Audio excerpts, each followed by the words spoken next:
de Marshall Mental Coach à Montpellier. Les coachings, c'est par WhatsApp, par téléphone, bien évidemment par audio, et c'est 15 jours de suivi dans la formule d'efficacité, celle qu'il vous faut, car c'est la plus efficace. Je vous rappelle que ce soir, c'est à 18h30 le live sur cette chaîne YouTube. Si vous regardez cette formation pratiquement, cette vidéo pratiquement en direct, et c'est pour parler de la formation qui est sortie mercredi, qui s'appelle Comment être un rock pour réussir ses objectifs. C'est sur la chaîne YouTube, le live de 18h30, vous pourrez poser toutes vos questions.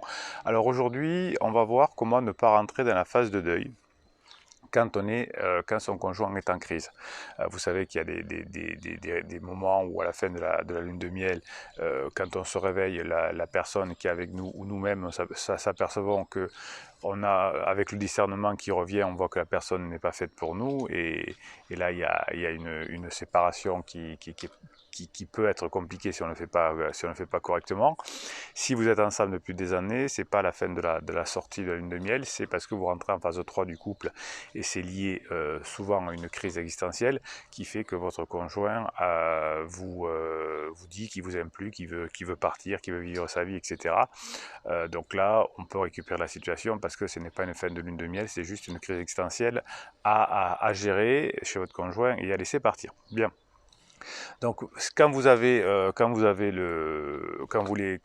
lâchez, quand vous dites c'est fini, etc., parce que vous êtes fait saouler par votre psy, par vos parents, je sais pas qui, vos amis, ils laissent tomber, c'est mort, je l'ai vu, il m'a dit qu'il reviendrait pas, etc. Donc tout le monde se fait avoir. Donc vous allez entamer une phase de deuil, et quand vous entamez la phase de deuil, eh bien l'autre qui allait revenir de toute façon, qui pourrait revenir de toute façon, sans passer un miroir, cette phase de deuil, et puis vous êtes différent puisque pendant un deuil, eh bien, on est triste, on se replie sur soi-même, etc. On va voir les phases. Vous ne pouvez pas reconquérir à ce moment-là la personne qui serait certainement dans les fenêtres de regret prête à revenir. Il y a des grandes chances là-dessus. Mais quand vous êtes en phase de deuil, vous ne le voyez pas.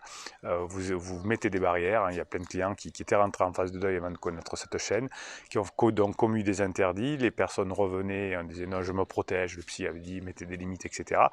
Et donc on a loupé des fenêtres de regret qu'on récupère ensuite en suivant les formations et les coachings sur cette chaîne, mais ça prend plus de temps. Donc la première phase du deuil que l'on va éviter, c'est la dévastation. Quand la personne croit qu'il ne nous aime plus, il nous le dit, je t'aime plus, on va peut-être se séparer, etc. On est dévasté. Et c'est là qu'on commet des interdits, parce que comme on est dévasté, on a plus notre préfrontal, on n'a que de l'émotion parce qu'on croit qu'on va mourir, et donc c'est là qu'on commet des erreurs. Donc la première étape étant la dévastation, nous allons voir dans quelques instants comment faire pour ne pas vivre cette étape. La deuxième étape sera ensuite le sevrage, c'est-à-dire qu'on va se séparer de la personne. Si elle a décidé de partir par exemple et qu'on ne veut pas revenir, ou qu'on croit qu'elle ne veut pas revenir, donc on va se séparer, et pendant la période de sevrage, on ne va pas voir la personne, ce qui va nous éloigner d'elle. La troisième étape, c'est l'intériorisation.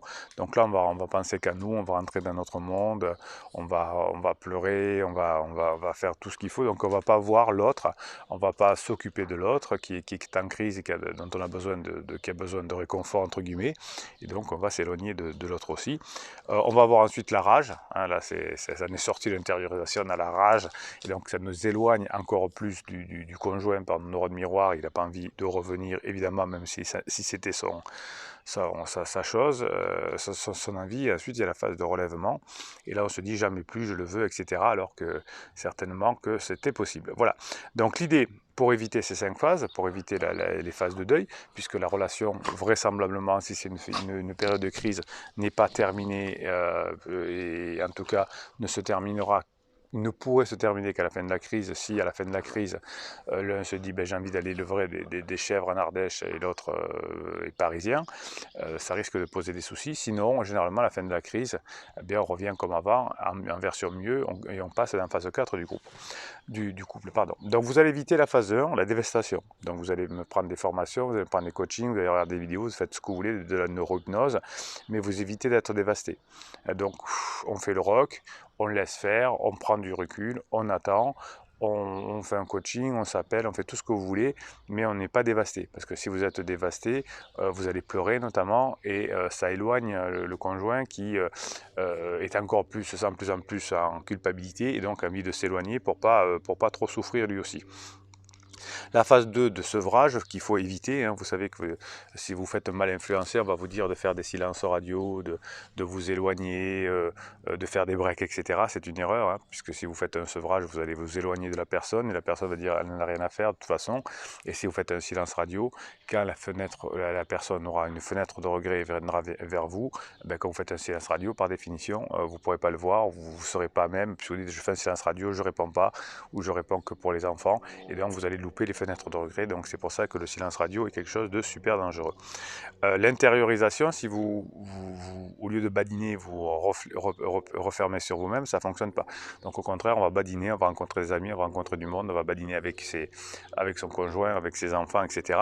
Et on va s'extérioriser. Hein, c'est exactement le contraire, puisque comme on ne rentre pas en phase de deuil, on va éviter ainsi la phase 4 qui est la phase de rage, parce que si vous êtes en rage contre quelqu'un par vos neurones miroirs, vous allez lui filer votre rage, et il va ressentir votre rage et avoir la rage contre vous.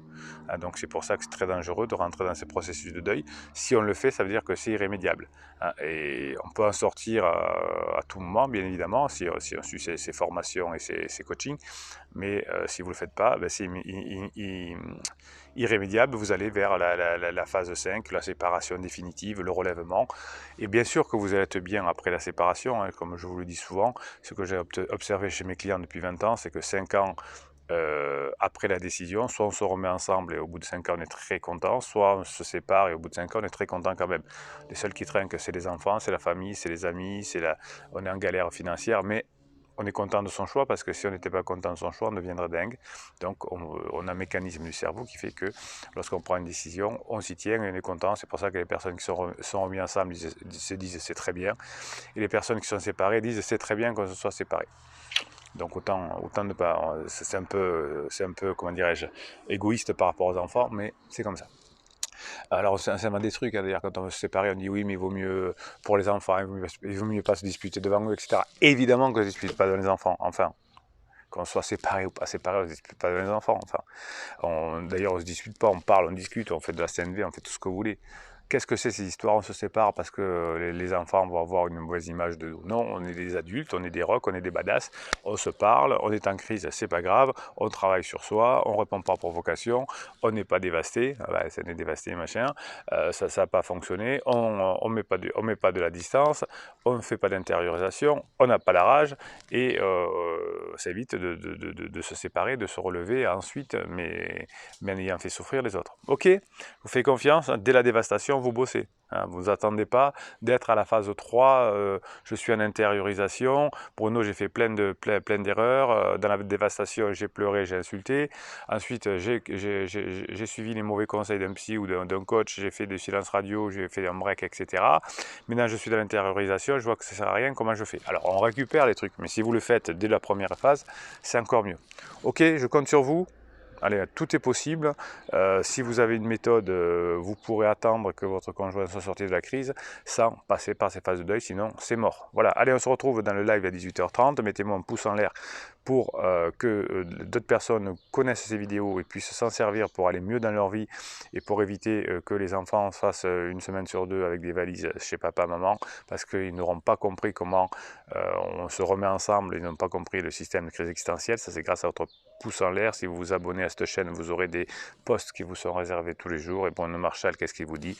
Bruno Marchal, il vous dit à très bientôt. En tout cas, à 18h30 pour le live ce soir. Attention.